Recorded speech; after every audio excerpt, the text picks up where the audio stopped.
And now we have economist from Permata Bank, JOSUA Pardedede, with us here. Hi, JOSUA. Thank you for being here. Hi, Tommy. So, JOSUA, it was a close vote in regards of remain or stay. Remain or exit. But the discussion now is how lacking the Britons actually understand about Brexit itself. So, how do you see it so far? Yeah, if you look at the results on UK referendum, which most of the Britons vote for leaving of EU, it seems that, however, I think that the result will not take place in maybe in 1 week or 1 year, because the UK government needs to negotiate first with the European Union, in particular for the Article 50 in the Treaty on European Union, which has to be activated, and then it will take some time, say around two years. So I think the implementation of UK's leaving on EU, I think will start or will end in 2020. Yeah. So I think it will take some time in processing of leaving from EU, because and also I see that the results, I think it should be not like this, because if you look at the latest polls, before the referendum, it shows that most of the Britons vote for remain actually, but the result on last week referendum, I think it shocks everyone. So I think the market anticipate or seems to be overreacted on the Brexit results. All right, so what are the consequences that they didn't know at that time, when, especially for those who wants to exit from EU? Yeah, actually there is some there should be a downside risk for the UK's economy. At the first place, I think it will cost it will be another economic cost on trade, because it was no barriers amongst EU countries. There will be a barrier now, and then the second one, I think it will be cost also for movement from employment, because nowadays UK Britons can work easily and move easily towards European countries. So not anymore now. Not anymore, because there will be another negotiation again going forward between UK's government with the European Union. Well, the IMF predicts that the UK will plunge a lot since the Brexit, but they said that they could lose like 1.4% of GDP for 1 year only. So what do you think about this? I think in the baseline for the next year, it should be the UK GDP should be around 2% of year on year. However, taking into account the results on UK referendum, I think the UK's economy will be slowing to around maybe 1.5% year on year, and it could be lower or could be contracted until maybe so far as by negative 1%.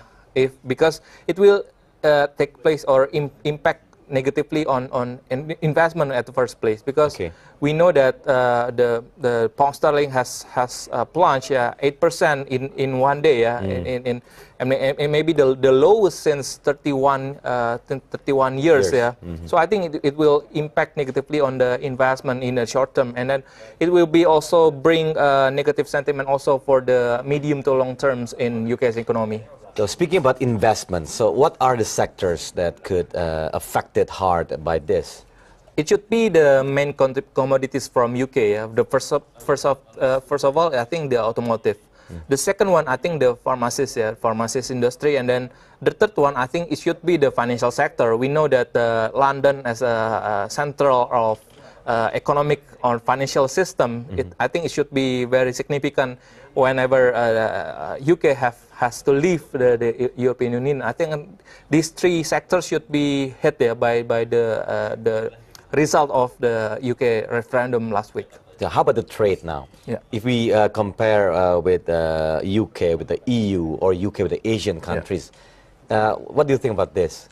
I think it will give negative sentiment for both sides, between UK and then European Union.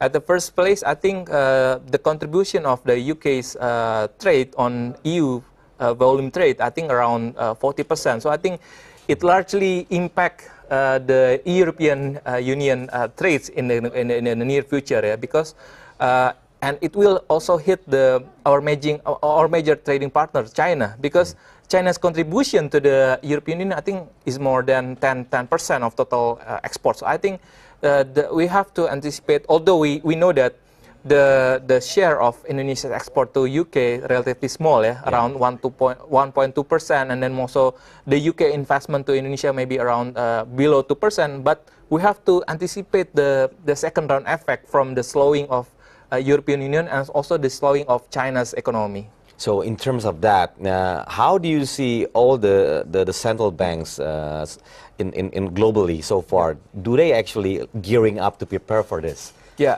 We know that the Bank of England just responded there by injecting, also by planning to inject around 200 billion pound sterling in order to calm the market after the UK's referendum result. And then going forward, also there is another opportunity for further loosening monetary policy from the ECB also and from Central Bank of England, because we've seen that the slowing in growth should be covered by the low interest rate. And the other story from the Fed, I think the Federal Reserve also, the implied probability of the Fed rate hike this year, it seems to be lower, to be slower. And we've seen that the expectation nowadays moved from September now to December.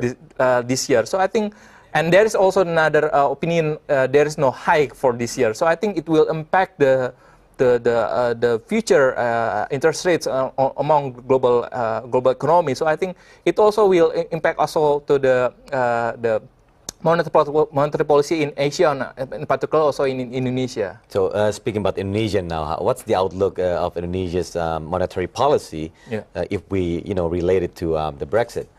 Yeah, I think Bank Indonesia will likely focus on the Fed, because nowadays if the Fed will shift their expectation for hiking the rates from September to December, I think there will be another further room for interest rate cut for BI, because we know that the inflation rate nowadays should be manageable, around 4%, and also our current account deficit in 2016, I think, should be around 2.5% of GDP. I think these two indicators should be well accepted by the central bank. So I think there will be another room for Bank Indonesia to further cut the interest rate. However, it will also Bank Indonesia will also closely watch the rupiah movement. Whenever there is signal of instability in rupiah, I think it's more likely Bank Indonesia will hold the interest rate by the end of this year. Speaking about the room, you're talking about this year, right? Yes. All right. Okay. Thank you so much, Okay, Joshua Pardede. Thank you.